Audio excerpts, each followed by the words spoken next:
to have you with us. If you have not seen Millionaire Made, it's a show where we believe that you can become a millionaire in all 6 aspects of health. We share tips to improve your physical health, your mental health, your social health, spiritual health, financial health, and today we're going to focus on your intellectual health.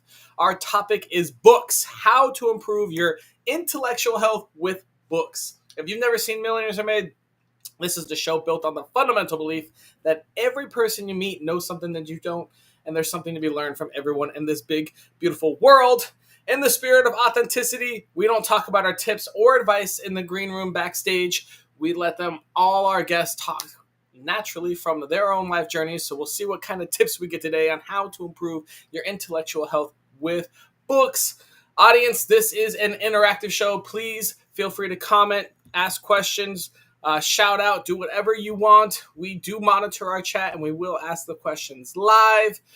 We also want to give a quick shout out to some of our followers on Facebook, Bernadette George, Instagram, Rhino Hurst, TikTok, Greg Baird, and YouTube, John Francis Boyle. Thank you so much for following. If you want to be shouted out on our next show, just go follow us on our socials. If you want to be a guest on our show, we'd love to have you. We believe everyone has something to share. We're dropping the link right now. You can sign up and give out your expertise. And if you are going through something in life, maybe you're not fit enough, which is very common for the beginning of the year, or maybe you feel like you're not social enough, you need better friends, whatever it is, let us know your topic. We will go out and find 3 awesome guests. We'll give you 3 pieces of advice and do an entire episode just for you to help you get through that tough time in life. If you love what we do, collecting and giving out free information on how to grow, please don't forget to like, comment, share, send stars, subscribe, or whatever it is on whatever medium you are. We highly appreciate it. Without further ado, now's our time to announce our sponsors. Our first sponsor today is Samir Dasani, who's also on this episode, certified health and nutrition coach specializing in the prevention and reversal of chronic and autoimmune diseases. He is crazy good with all sorts of diseases people think are uncurable or can't be treated, and they just deal with it. And then Samir goes in and helps them live their life a lot better. He's had years of declining health, and then he discovered the healing power of traditional eating practices, which are different than a lot of people think. It transformed his life and his family's well-being. Now he helps a lot of clients reverse their autoimmune conditions naturally without medications, which is huge. He's pursuing his PhD in anthropology right now in South Africa and integrates all his academia with his coaching to offer a holistic approach to health. Go check out Samir now. He's pretty awesome. Next sponsor for this episode, thank you so much, Sarah Jones, who used to be buried in debt in a failing marriage and was making more money than ever before, but happiness wasn't there, and she knew that she needed a better way. She followed one of the big name programs for getting out of debt, but it just resulted in more shame, more debt, and living a life that felt awful. So she set out to find a way through the money mess, restore her marriage, and use the money they're making to work for them and not against them. And now she goes and she's a financial coach. She travels the world in an RV with her husband and teaches people how to build healthy financial foundations. She's pretty awesome. Go check her out. Link being dropped right now. Craig Satkowski is an awesome coach, exemplifies resilience and transformation. He's a 9/11 World Trade Center volunteer and a lung cancer survivor. He overcame childhood trauma, addiction, and adversity to become a certified Les Brown Power Voice speaker, real estate investor, and mentor. Craig is pretty awesome and challenges a lot of societal norms and encourages self-discovery, authenticity, and personal growth. Go check him out. And our final sponsor for this episode, thank you so much, is Jesse Lewis, who is always brings unforgettable entertainment, is one great way to put it, to your event with Jesse Lewis. He's a comedian and hypnotist. He's hilarious, throwing interactive shows guaranteed to amaze and engage your guests. Visit him now, check him out, and book him for your next event. Woo! All right, the time has come. Let's bring out our first guest. Our first guest is Brian. Brian, who are you? Wow, that's a large question. Well, I'll tell you what I do in the world. I help people write their books. I'm a ghostwriter and book writing coach. I also publish a monthly digital magazine called Ultimate Achievers Magazine. And I also host a weekly internet radio show called Success Profiles Radio. And that show is 13 years old right now. So I have a chance to talk to a lot of really amazing and awesome people. Some of the people I've had on my show include Kevin Harrington, Sharon Lecter, Laura Langmeyer, Dr. Dennis Waitley, John Assaraf, Dr. Joe Vitale. I had Jeff Timmons from 98 Degrees on one week. That was awesome. Jonathan Horton, who competed in the Olympics for the United States in gymnastics a couple times, won a silver medal in 2008 in Beijing. He's been on my show a couple times. I just get to talk to a lot of really fascinating people, and I love my life and wouldn't trade it for anything right now. I love it. That sounds amazing, Brian. And I know that you have a lot to do with books, so this is a perfect question for you. If I wanted to improve my intellectual health with books, what tiny piece of advice would you give me? Well, read. That's probably the first thing I would say. But a lot of people don't like to read anymore. I embraced Audible about a year and a half ago, and my goal to start my day is to listen to a book on Audible for 30 minutes every single day, and sometimes it's more. In fact, I got my 2024 Audible stats yesterday. I think I had 287 the time on Audible. That's almost an hour a day. That's 45 minutes a day. And I was in 81 different titles. So I take a lot of really great notes. And so reading and listening is one thing, but taking notes and deciding to apply what you're learning is really the critical piece, because what I've done is, as a writer, if I've taken really great notes on something that I've read or listened to, I have a chance to spin it in my own way and create content for my show or my magazine. In fact, I repurposed some of that into the feature article for this month's Ultimate Achievers magazine that's coming out in the next few days. So in fact, that article is going to be called The Top 3 Mindset Books You Need to Read in 2025. What are they? Number 1, Bob Proctor, You Were Born Rich, the live seminar. Number 2, Jack Canfield's 30-Day Guide to the Law of Attraction. And number 3, T. Harv Eker's Secrets of the Millionaire Mind in Turbulent Times. That's a live seminar also. Cool. All right. I like it. Yeah. Brian, where on your life journey did you learn this tip? Tell us a little bit more of your past. Tell us more about how you got to be where the hell you are right now. Right. Well, after I finished my bachelor's degree in communication at Iowa State, I ended up going to Nebraska for graduate school. And partway through the program, I changed to adult education, which I enjoyed so much better. But after spending a year and a half in the work world selling insurance and not particularly enjoying a lot of it, I went back to school to finish my degree. And just reading textbooks all the time and writing papers, I got really tired of reading because I had to. I decided to start reading because I wanted to. And so I discovered personal development. And so I decided that was what I was going to start reading, was personal development stuff. In fact, The Magic of Thinking Big by David J. Schwartz was the first personal development book that I really started diving into. And it really opened my mind, and decided that's the kind of stuff that I want to read and eventually write someday. And so here I am. I love it. And I'm very similar with what you said earlier about reading and recreating your content.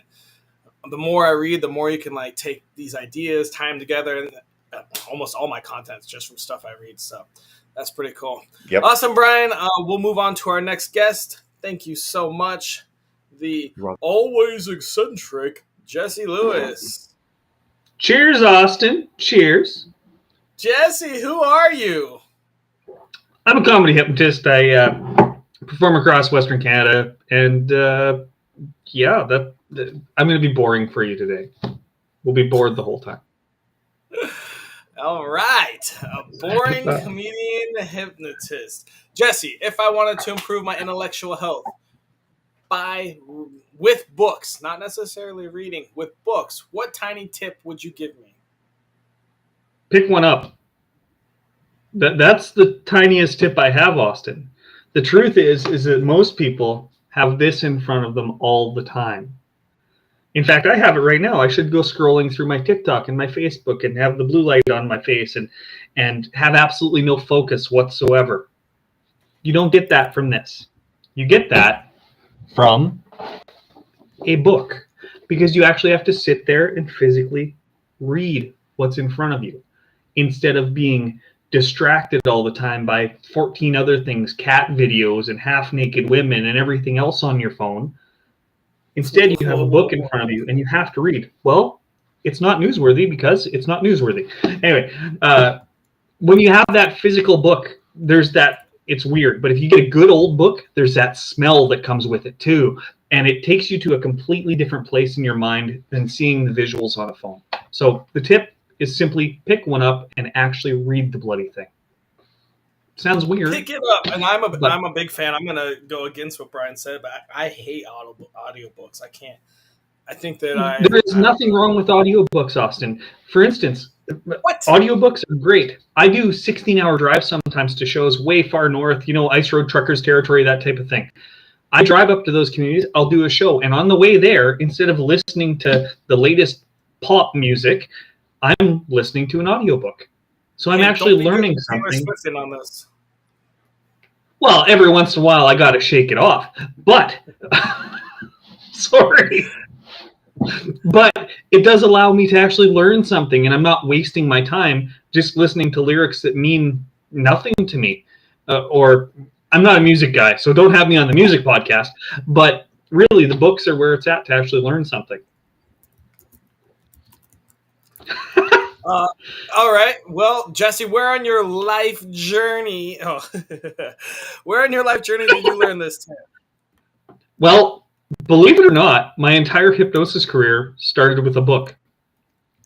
You see, what happened is I was working 400 hours a month, really, really stressed out. I read a book on how to do stage hypnosis, and from that book, it gave me enough courage. I had the grapefruits to go out and book a bar show. 6 months later, I quit that job, and I started a career. And I've been doing it for 20 years because I read a damn book. It really is. It can be the gateway to your entire life because there's so much imagination. There is so much information that is within a book that you can go back to again and again and again. And it's not a distracted information. It's focused information. So it really does help. And that's where I learned it. Did we lose your audio, so Austin? Okay. A book is what literally... No, it's just fascinating that you read one book, took action, and now your entire life and career is basically based off of that book. If you think about it, if you go back in time 40 years, most people's lives and careers are based off of a book that they read in high school or they read as an adult, and then they chose to go down that path. I would say I've read some really good books. I don't have one that pops out. But anyways, pick it up. Tip, pick it up. Read a book. All right. Jesse, let's move on to our next guest. You got one last thought? Say it. That really is the core of it. It's if you don't take action, you're not going to learn anything. So take some damn action, pick up a book. And even just reading. I mean, one of the fastest ways to learn is to have somebody who's an expert and has done it 1,000 times more than you tell you how it's done. And people get that wrong so many times. And sometimes you have to pay. I mean, a book, $14 to get someone's all their knowledge is probably the best value you can get in this world. I mean, if you get one-on-one coaching with an expert, it's going to be $10,000 for an hour with any of the big gurus, So it's kind of like, wow, $14 and I learn everything? Whew. The thing is, you can go back to a book again and again and again and learn it again and again and again until it's in your head. Whereas if you hire somebody, you get them once and then you're done. Or if you're mentorship, you have them long term. But it's mostly in the book. That's very true. Very good point, Jesse. Thank you so much. We are going to bring out Samir next. Samir, who are you? Hey, Austin. Your viewers know who I am by now, but my name is Samir Dasani. I'm a health coach. I'm a PhD in anthropology, or just about to be one soon, I hope. I'm also the author of this fine book here, The Health Dialectic, Why Modernity Makes Us Sick and How Ancestral Living Can Heal. That's me. Samir, I don't even think I knew you had written a book, so it's now on my list to go buy. I will send you the link, man. In fact, I'll send you a copy if you send me an address. Okay, cool. I just put it on my to-do list tab, so it's probably number 101 things to do in the next month. But anyway, Samir, if I wanted to improve my intellectual health with books, what tiny piece of advice would you give me? Just building, I agree with both of the pieces of advice that have come so far, but just building on that, how about you pick up a book that you kind of don't have a good reaction to, like something that's kind of making you a little bit uncomfortable. And how about you pick it up and you look at it, you thumb through it, and you think, I really don't agree with this. Why don't you pick up that book and read it? Because I think you're going to learn from it. Interesting. Do you have an example of when that happened to you? Yeah, I have the well, not yeah, me too. But the story I was going to tell, because I think your next question is when did you learn this tip? Do you want me to Um, ask it now? you can ask it now. Where on your life journey did you learn this advice? Yeah, so I was a smartass kid in university, and I picked up a book by a guy called Noam Chomsky, and I gave it to my dad for his birthday. And I thought it was just like, it was like, I think the name of it was like What Uncle Sam Really Wants. Like it was like pretty, I thought it was pretty bland and like on US politics and stuff. I hadn't read it myself. And my dad, I didn't know any of this when I gave him the book, but my dad was a huge fan of Ayn Rand, who's a sort of right wing, extremely right wing, sort of conservative, almost, what's the word, libertarian kind of thinker. And Chomsky is coming from the other side, from the sort of anarcho-communist kind of side. And I made the mistake. I don't know if it was a mistake, but I asked my dad what he thought of the book, and he was like, at first he didn't want to answer, and then he was like, these leftists these commies are full of shit. Like that was like his, because I forced him to answer, and I was like, oh shit, my dad hates that book. Let me go read it and really understand it. And in some ways, picking up that book and going to listen to Chomsky's lectures when I was at McGill in the '90s, and doing all that kind of human rights related work that we've talked about on previous podcasts, that was sort of how that, again, that's how my career began. My career began with challenging my dad and then myself, because I didn't agree with the book either when I read it. I had to look up all the footnotes and kind of figure out what I thought about these things, because it was so contrary to what I was hearing on the news. So it was just that moment where this book is telling me stuff. It's like the entire world is telling me X. This book is telling me not X. Let me figure I out who's feel right and that's who's wrong. you nowadays, Samir. Yeah, totally. I mean, like if you look at my story, because I've been able to challenge, I was a vegan in my 20s too, right? And to be able to challenge some of that and say, actually veganism made me very sick. It made my family very sick. And now that we have adopted a more carnivore, sort of meat-based, low-carb lifestyle, we have healed. You need to have a certain amount of, oh shit, everything I've learned may be wrong. So let me put that aside and let me actually see, maybe this works. Let me actually look into the history of human evolution. So I think you're right. I think that skill is kind of part of what makes me who I am, is the ability to just take a step back and say, okay, the entire world believes vegetables are good for you. But what if that is wrong? Maybe it's right, but Whoa. can we prove that it's right? And if we can't, then what the fuck does that mean? Like, these are questions that I think we all need to be answering, because to be honest, we were talking about this a little offline before you joined us. I don't think people are reading enough books these days. And as a result, I think people it's like sheep. You can just lead them wherever the fuck you want. Well, if you know what you're doing, if you're the person who's read a lot of books and you want to give people the information that will lead them to certain conclusions and lead them to follow you, you can do that. And I feel that we're living in an era where private enterprise and governments and so on, they can mislead people really easily. And if we were smarter, if we were more educated, if we read more books, I don't think we'd be that easy to fool. You know what I mean? Yeah, it's funny you added that. As a mathematical economist, I do a lot of data points and data entries, and I've always told people that pretty much any data set, I can make it say whatever you want. 100%, man, 100%. And in my logic class, I mean, we did a proof. So I was a sort of an advanced philosophy student. That was one of my first undergrad degrees, right? And I could write a proof. Like I literally wrote out this proof that it makes more sense to leave this building from the third floor than from the front door. I could make that make logical sense, but please don't leave this building from the third floor. You're gonna hurt yourself, right? Obviously. So we need some critical thinking. Yeah, and it's hard to hopefully all the fake news / misleading stuff is making people wake up to really like analyze it. So, I mean, any data set, you can take one set of data and I can make it say this, and then someone else can make it say that. And what is truth? How do you find truth if the data? Unfortunately, Austin, most people don't do that. Most people have a bias and they go and they find the evidence. This is why I want people to pick up books that challenge them, because most people will only read the books that hit their confirmation bias, that tell them what they want to hear. Like if you're an economist, like if you're a Keynesian economist versus if you're a Milton Friedman economist, like those are two different kinds of people. but the Keynesians only read the Keynesians and the Friedmanites only read the Friedman stuff. It's like, dude, you got to read the other perspective to know what the fuck's going on. Otherwise, you have no clue. You're just in a bubble, right? Sorry, that's a bit of an abstract commentary for those who aren't No, no, economists. it's 100% true. I mean, then you got to throw Marx in there too, and you know, there's For sure. a few other ones you really gotta read. And I mean, at this point, no economy has ever been 100% perfect, and perhaps maybe never will. And so, yeah, it's fascinating to think about stuff like that.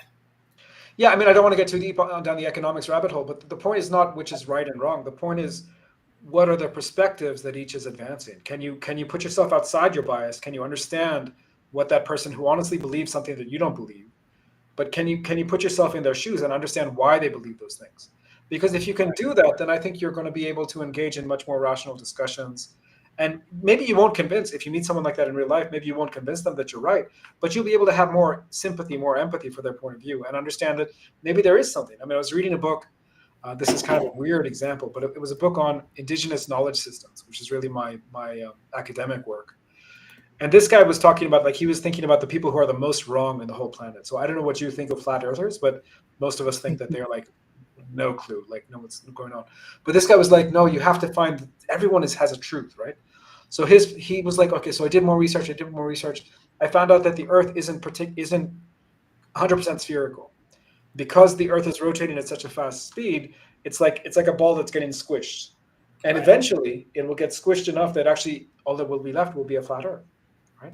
So it's an interesting. I'm not saying I agree with that perspective. The book is by I'm forgetting the name. The book is called Sand Talk. Absolutely recommended to go and read it. That's a book that's going to challenge 100% of the people listening to this Sand podcast. talk? Sand Talk, 2 words. Sand like sand on the beach, and Okay. talk. And Like so Tyson Yunkaporta? 100%. That is a freaking brilliant book. That is one of the most brilliant books I've read. Very readable, but very, very challenging because there's stuff in there that no science-minded person will be able to agree with, right?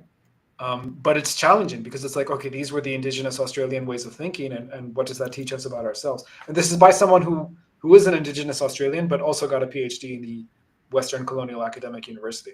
So him trying to put those two worlds together is super fascinating stuff. Now, again, do I agree with everything in there? Absolutely not. But I'm recommending it because it's so challenging and it's so interesting. Of I course, love I it. don't. Another book on that note I'll recommend is called Liminal Thinking by Dave Gray. And it kind of starts with the whole theory of you have 3 blind men in a room. They put in an elephant. One guy's holding the leg, and he goes, "It's a tree." And the other guy holds the tail. And he's like, "This is a rope. What are you talking about?" And the third guy's holding, the trunk or whatever. And they're all arguing, and they're all right in their own perspectives because that's all they have. But none of them are actually right because all their realities are different. And so being able to learn and being able to ask the right questions to learn what someone else is experiencing in order to get their perspective is a huge talent if you can figure that out. Yeah, man, 100%. All right, Samir, that was a great talk. We're bringing everyone else out. Let's get going here. Audience, this is a great time to ask any questions you might have for Brian, Samir, or the always eccentric Jesse Lewis. Great. It's a great point of wisdom for someone to challenge their beliefs. So let's just start with that right now. What a great little comment. Thank you, Tanya. Any feedback or responses to that for you guys? I wasn't expecting to be mind screwed today, but why not? We're enjoying it. Flat Earth for you? No. Well, yes. It's weird because it ties into what I do, right? My job is literally manipulating people to believe a certain thing while on stage. And because of that, I see it all the time in everything, and I see it being used in ways that you might not expect. For instance, in politics, in advertising, and stuff like that. And you do have to find the other perspective because that's the only way that you actually de-hypnotize yourself, if that makes any sense, because hypnosis is everything that goes on within person, at least from my perspective. And yeah, it's kind of a mind F word, to be honest. Hey, we're allowed to say the F word on the show, man. I said too much last time. Yeah. All right, well, let's go back then. Let's start with Brian. Can you quickly refresh what your tip was for us? When you read, take notes if you're reading something that you wish to apply to your life or your business, and then implement it. I think a lot of people will just read and listen. I mean, like for example, there are books like autobiographies. I'm listening to a Michael Jordan biography right now. Now that's a book where I'm not going to take a lot of notes, but it's something that I'm just listening to absorb. And so I can do other things, whether it's walking or something that's a little administrative in my business. But if I'm listening to something like the 3 books I mentioned earlier, where I know I'm going to get a lot out of it, then I will make sure that I'm in a place where I can take notes so that I can figure out how I'm going to use it. So yeah, take notes if it's something that you want to apply to your life, and then go do it. Pick one thing and apply it. And I think that's the best way you can make the best use of your time. I think all books I have have a problem with value. that because I have a problem with that because I can really only read when I have my laptop open and ready to take notes because I have a spicy brain. So right now, if something doesn't go right, sometimes it throws out my whole thing. So I haven't read in like 2 weeks because I read this book that was so interesting and I didn't have my laptop. And I was like, nope, we got to close it and wait till I'm ready to take notes. And now I'm like sitting there knowing it's a lot more work than just reading. So kind of annoying, but I agree with that. And to answer the Go ahead. question, and to answer the question that just came up, do you think only self-help books are worthwhile, or all We books? haven't gotten there yet, Brian. All right, let's go there. Well, I see it there. So anyway, no, I mean, I Go happen to like reading stuff that will improve my life or my business. Like I just mentioned, I'm listening to a biography, a Michael Jordan biography. So all books do have value. It just depends on your reason for wanting to read. Are you reading to learn? Are you reading to be entertained? I went through a phase where I read Stephen King a lot, and my goodness, he has a really, really creative set of methods to kill his characters off. I marvel at that. You know, there's one story where he had a character kill off another character using a letter opener and stabbing someone in the back of the neck with that. I thought, that's interesting. I never would have thought of doing that. But you can get value whatever it is that you want to read or listen to. I just have my set of genres that I like to listen to, and so that's where I live. I'm gonna pipe in real quick on that too. So I read a lot of like I guess self-help theory, theoretical stuff, real life stuff. But I mean, don't forget that writing is an art, and creating, and I mean, just think of like Lord of the Rings or Harry Potter. They give you value, whether it's entertainment or whether it's still a creative and interesting way to view the world. There's still themes in it that are real world. Of course, abracadabra is not real, in case you were curious and you were watching the show to find that out. But there's still a lot of themes in books, even in fantasy books that you can find that have real world applications, and it's someone's mind. It's creative, it's creativity, it's art. Okay, someone take over now. The beauty of the books, you're supposed to ask me a question, Austin. My tip was to just pick one up. I want to answer this question specifically. It's not just self-help books. We'll go back to World War II and what was done in World War II. You read books from that time, you understand the political situation that was going on. You understand how the Nazi Party literally hypnotized the masses. And you can then prevent that from happening again if you actually follow the lessons that are within the books. So every book can have value. It just depends on what you're gleaning from that book specifically. Self-help books might actually be the worst ones of the bunch to actually not have any value whatsoever. Here's the gist of every self-help book ever. Serve others, do shit that you want to do. There you go. If you do the shit you want to do, you've been helped. Done. So that's kind of mean, but take action. If you sit on your ass and don't do anything, you can't expect any results. Other than that, let's go back to All right. We have a new question that we'll answer right now. Why do I have a feeling Samir reads manga? Nah, not me, dudes. Not me. Oh! You're thinking of my daughter. My daughter reads manga. Okay. But, no, I mean, I used to read, like graphic novels and stuff, like what was it, Watchmen and stuff like that. But that's a long time ago. No, so in terms of fiction, there's a Canadian author who I really love. Since we have a Canadian on the show, maybe I'll talk about him. I don't know if you've come across this guy, Guy Gabriel Kay. Has anyone come across the name? He writes a genre called historical fiction, historical fantasy, something like this. And he takes sort of real life events and he puts like some little bits of magic in there. And it's really fascinating. For me, it's fascinating to read the books because he's such a brilliant writer. This guy's just a fantastic writer. But then you go back, he's written a 3-part trilogy, for example, on the building and the fall of Constantinople, called Sailing to Sarantium. So he's calling Constantinople Sarantium instead of Byzantium, basically. And so you read those 3 novels, and then you go and you look up the history, and you find out, oh shit, man, this was actually this. Some of this happened. Some of it, obviously, when he's talking about magic fires and dolphins that can be tamed and so on, that's fantastical stuff.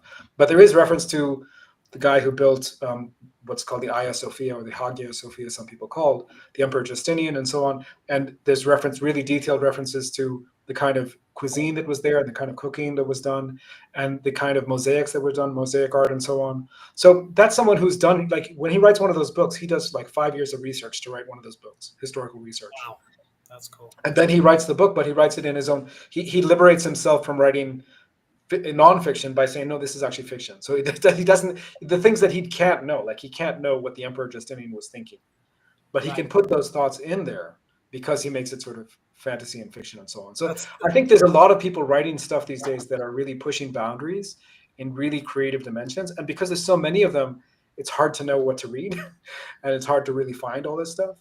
But yeah, I mean, both fiction and nonfiction, there's so much good stuff out there. So get out there and read something.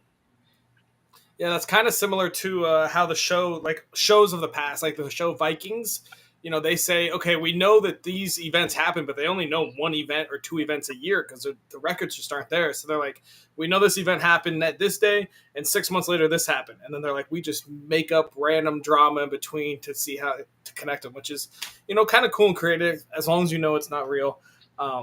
But let's take a minute or two. We're getting towards the end here. So we talked a lot about reading books, intellectual health books, and reading. What about writing your own book? And I'm going to start with Brian because that's your favorite forte. How do you improve your intellectual health by writing a book?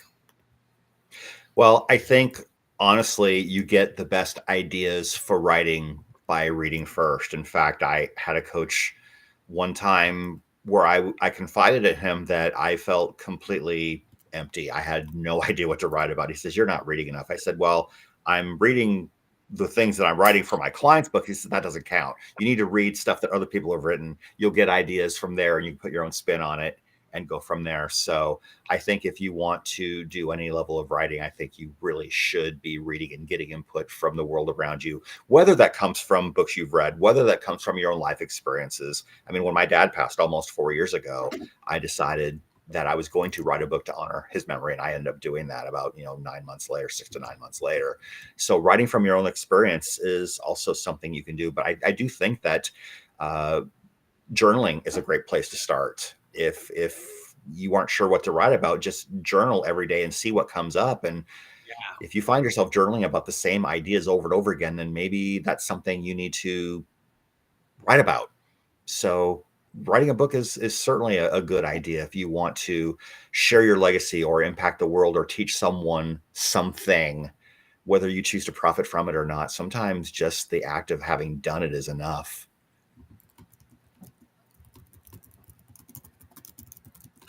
Awesome. I love it. We're going to do one last question and then wrap this up. Brennis just found us and he says, "I'd like to ask everyone about your favorite book, just one, and he'll try to read them this year for sure." That's a tough one. I mean, I've already given an author, so I can go ahead and name. Guy Gabriel Kay has a couple of series that are awesome. The one that was really good was the Chinese one. The sequel is called River of Stars, and that's a good one to start with too. So check it out. That's about ancient China during the Han Dynasty, I want to say. Really, really super cool historical fiction stuff, and it's got ninjas and like cool warrior monks in there and stuff like that. So River of Stars by Guy Gabriel Kay. Awesome. Well, I'm gonna write these down too. River of Stars, Guy Gabriel Kay. Okay, perfect. I'm gonna post the links to it too, so we all have them. Jesse, you want to go next? Oh, this is bad because it gets you hooked, but I read some trash fiction. so you get sucked in. R.A. Salvatore is not trash fiction, but he has He's within a group of books from the Forgotten Realms, and it's basically D&D but in book form. And there's a 300 book series, and if you choose the R.A. Salvatore ones first, 300 book series, cheater. I think it's at like 310, and I've read most of them. But the thing about his books is that he brings you into the lore and he teaches you about the world and stuff in a way that fit me when I was 14 years old. And I go back to those books every 4 or 5 years, and I will read 30, 40 books in the series again and again and again. I do have a question for Samir. I'll let Brian answer first. But Samir, do you find that when people are reading this historical stuff that it hurts what you do as an anthropologist? Does it spread misinformation sometimes? And I'll let Brian go first with his book recommendation. I'm sorry for the weird question at the end. One of the books I referenced earlier, You Were Born Rich, Bob Proctor. I think it's terrific. Okay. Great stuff. Should I have a go? So for me, as long as things are done, I think there's two ways to do things. I think you can do things lazily, and you can do things diligently. And there are certain writers. I'm forgetting his name. He's a person of Indian origin from the Caribbean. His name might be Dinesh D'Souza. No, it's someone else. It's he's a very, very brilliant writer, and he writes about travel, right? But we know, and because he's done interviews, we know that he like travels to Hong Kong and writes the damn book from his hotel room. He doesn't leave his hotel room. He just happens to be in Hong Kong and writes a book about Hong Kong from his hotel room. And because he's such a brilliant writer, people buy his stuff, and he's won prizes. I'm forgetting his name. I can't believe I'm forgetting his name. Very, very, very well-known writer. So to me, that is just lazy writing, and that can be very misleading because people go to Hong Kong and they want to relive what he's done, but he didn't do anything. He just sat at the damn out of his hotel window and made stuff up, which is fine. But then don't say that you have anything to do with the real world, right? So the contrast would be, again, Gabriel Kay, like that dude, again, before he does anything, he goes to the place.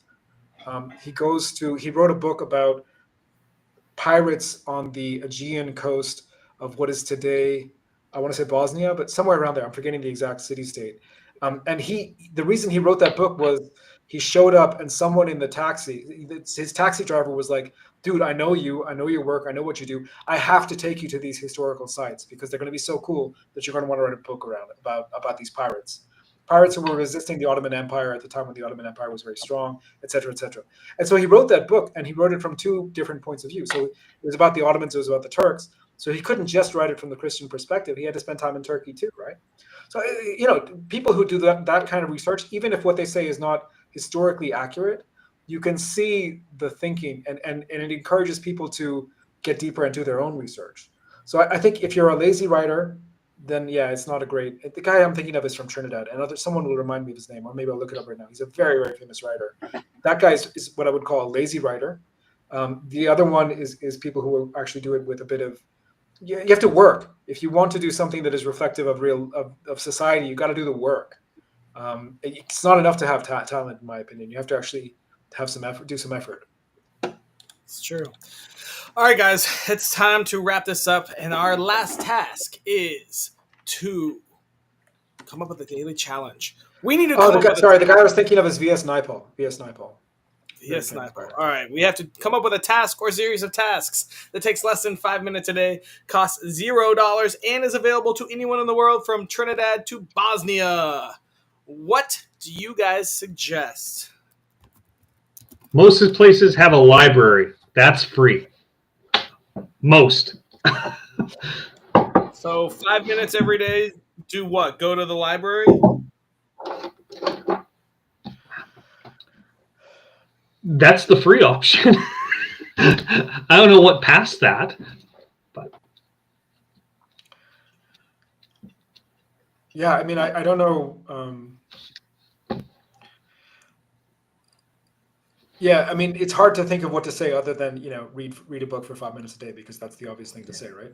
So I think that's okay. I think what we can add to that is Brian's tip around maybe take some notes around it too. So maybe for 3 minutes do the reading, and for 2 minutes maybe some reflection, some journaling. What did you learn from this?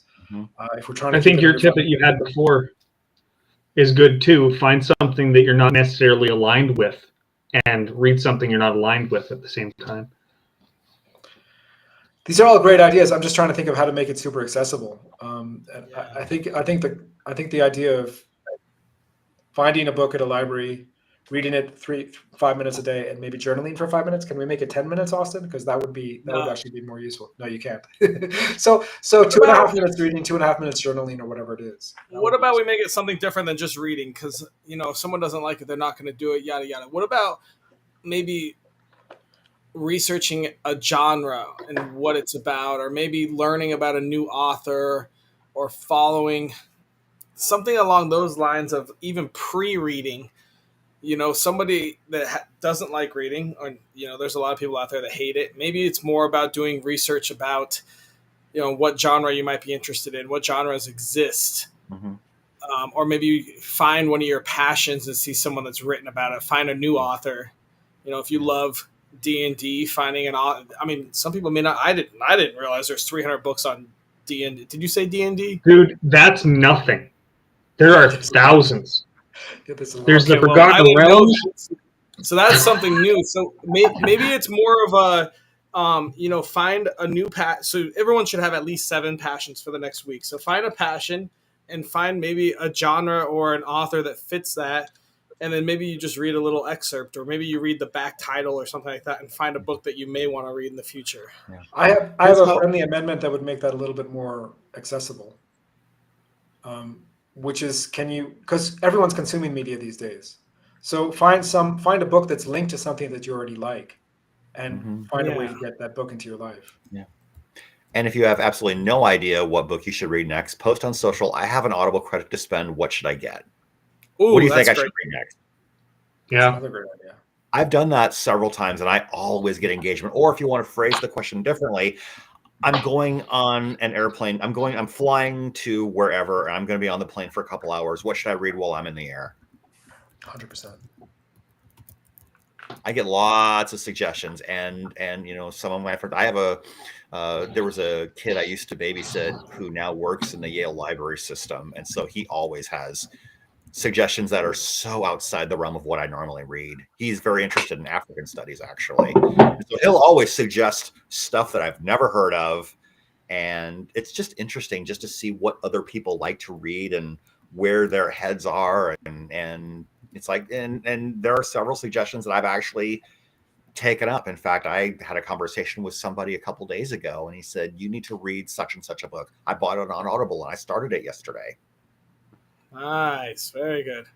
All right. So I've got for our daily challenge, think about a passion that you have, and, research a genre or an author that fits it or goes against it. Ask your friends. I just put ask your friends because you may not want to put on socials. I don't know. That's your own personal preference. And then add I'm going to say not a few. Add 2 books that fit you. Add 2 books to your reading list. Does that sound good? Or your Amazon cart, so you can think about it. You don't have to read them. You don't even have to open them, but putting them there, at least you know they're there. And if something comes up in the future and it's meant to be, then you go read it then. Does that sound like an easy enough task to get people into reading? Great stuff. And it's been a great conversation, friends. Alrighty. All right, guys, I'm going to put you backstage. We are going to wrap this show up. I knew it would take too long. Oh, my gosh. We're so far behind. Thank you so much, Samir. Thank you, Jesse. Thank you, Brian. And thank you all for watching. Don't forget, Millionaires Are Made. This episode was on intellectual health and books. I got 2 things. First off, I only made 2 resolutions. One of them is going to be read 2 books a month. And since there are 6 aspects of health, I'm going to read 2 books for each aspect throughout this year. If you want to join me, that would be fantastic. And the second thing, my favorite book is a book called Silence. It's kind of like Samir was talking about, a little bit historical about missionaries in Japan and how God can talk to you in ways that you may never see. And I think I see that a lot of days. A lot of people are spiritually lost right now, and they don't see that God is actually talking to them and telling them things through the environment and the earth and Mother Nature. It's a pretty cool book. It's one of my favorites. I actually just ordered it to go reread it again. Whew, we have an awesome daily challenge. So first, think of one of your passions. It's going to take less than 5 minutes each day for you to improve your intellectual health. Then you're going to go find an author or a genre that fits your passion or goes against it if you want some other thoughts in your mind. And ask your friend for a tip on what book to read, and then go add 2 books that fit that passion or against that passion to either your Amazon cart or your list of books to read.